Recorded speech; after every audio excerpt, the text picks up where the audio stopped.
সোমবার বসন্ত উৎসবের সকালে প্রভাত ফেরির আয়োজন করল বালুরঘাটের বিভিন্ন সংগঠন।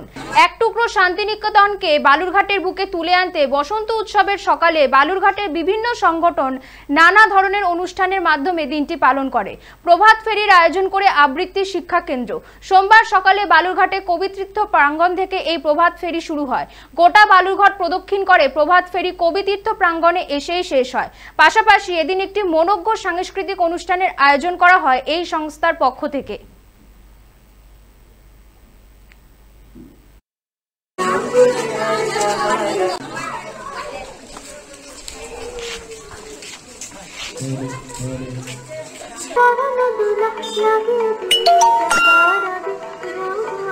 নমস্কার, অমৃতাঙ্গন আবৃত্তি ও স্মৃতি নাটক আজকে আমরা বসন্ত উৎসব পালন করছি।